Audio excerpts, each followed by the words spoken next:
Hey guys, GamersZach here and welcome to my top 10 PC MMO games to watch in 2016. Now, MMOs are where you band together to face the world and each other as you explore fantastical environments. Well, it's time to party up and steel yourself for the challenges of these vast inhabited worlds.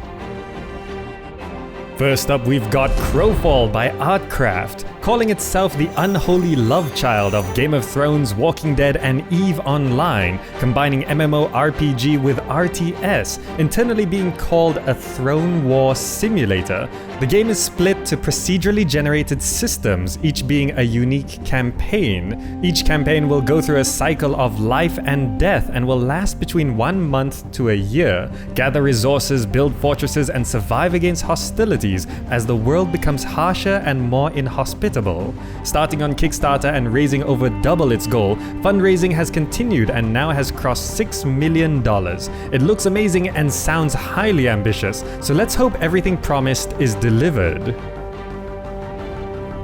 Next we have Das Tal by Fairytale Distillery, where MOBA tactics meets sandbox MMO strategy. The three pillars of the game rest on meaningful conflict, skill-based combat, and constantly changing worlds. Full looting and siege systems mean people can raid your bases, which is what gives meaning to the conflicts, but you'll also be able to rebuild. Combat seems interesting with full PvP including friendly fire, and everything from aiming, scouting, line of sight, and positioning are all up to you. This one stands out from the usual MMO with its gameplay and aesthetic combining a lot of different things into one. If everything comes together, this could be a nice change. Then we have Worlds Adrift by Bossa Studios, a world that's an endless sky filled with floating islands. Explore the world, collect resources, and build airships as you work in groups or by yourself. Uncover the remnants of a lost civilization and rebuild a new one, like Guns of Icarus as a survival MMO.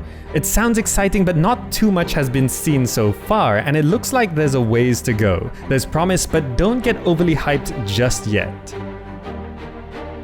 Next up we have Camelot Unchained by City State Entertainment. Considered to be a spiritual successor to the Dark Age of Camelot and calling itself a counter-revolutionary Realm v Realm MMORPG, this one is promising a lot. You're meant to survive in a kind of post-apocalyptic world with a player-driven economy and 3 distinct factions with lore-filled histories.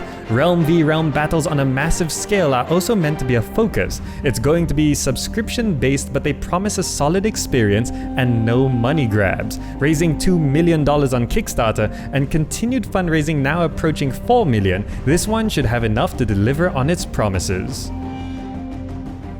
And then we've got Shroud of the Avatar Forsaken Virtues by Portalarium. From the creators of the Ultima series and somewhat of a successor, this game is intended to be episodic, and most interestingly, you'll have the freedom to choose what kind of multiplayer experience you prefer. Although the game can be played in an offline single-player mode, you can also have selective or open multiplayer, where open is much more like an MMO. Features include a classless character system, player-driven economy, and full guild and town social mechanics. Its visuals have been criticized and it isn't clear if PvP will be engaging enough, but we'll see how this develops through 2016. And then we have Warhammer 40k Eternal Crusade by Behaviour Interactive. Here we have a squad-based third-person shooter MMO with tanks set in the Warhammer 40k universe. 4 factions vie for power in 30 vs 30 PvP or 5 vs AI PvE. Each race will have a selection of classes and combat intends to be skill-based, as melee, ranged, and vehicular combat have equal emphasis. Steam Early Access is on the way, so if you're interested you could check that out. Just don't let the hype for a 40k MMO get the better of you. Next we've got Lost Ark by Smilegate, a gorgeous South Korean hack-and-slash MMORPG, large living worlds, hordes of enemies, and interesting class developments. Combat looks amazing with its non-targeting system, and PvP is available in arena format. Even the drinking and card minigames look fun. A lot of people are looking forward to this one, but as with many South Korean games, it could be years before it gets localized for international audiences. Let's hope it doesn't take that long. Then we have Lineage Eternal by NC Soft, Another game from South Korea, here is an entry to the popular Lineage series, which intends to be more like the first game rather than the second. This one has some mechanics that really set it apart. A drag system allows you to cast spells and abilities in kind of an Okami-esque way. This works wonderfully in the massive battles and sieges that we've seen so far.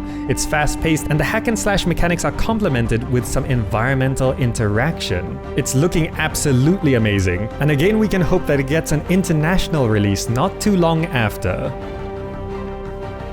Then we've got Boundless by Wonderstruck. Previously titled Ort Online, here's something that looks different. The Boundless universe is connected with portals that allow you to instantly travel between worlds with huge environments to explore, collect resources, craft, amass wealth, and face off against ancient technology. It's in early access pre-alpha on Steam, and they are quite clear that it's not done. It's feature light right now at the start of 2016, but a lot has been promised, and so far the developers have been reported to be consistent and transparent. The voxel worlds look beautiful and the intended final gameplay sounds great. We'll be able to see how this turns out with an intended release by the end of 2016. Finally, we have Pantheon Rise of the Fallen by Visionary Realms. Set in a high fantasy universe where gods have fallen from their planar realms. Designed from the core for social interaction, much of the content will need to be tackled with allies and friends, so your reputation is key.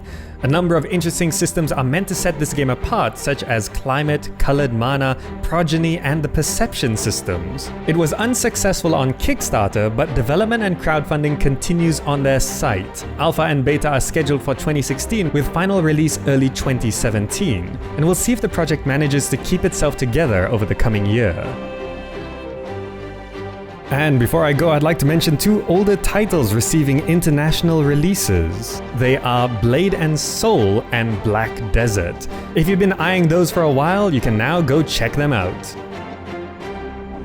Now, most of these games should be releasing in 2016, but either way, you should keep an eye on developments to see if these games will be a home away from home or merely a facade. And to wrap up, here's something I'd like to know. How many MMOs are you able to handle at the same time? I can only really play one at a time, otherwise I burn out. Alright, that wraps up my top 10 PC MMO games to watch in 2016. Hope you enjoyed the video, and if you did, drop me a like or share it with your friends. The support is always appreciated. Thanks so much for watching, and I'll see you in the next video.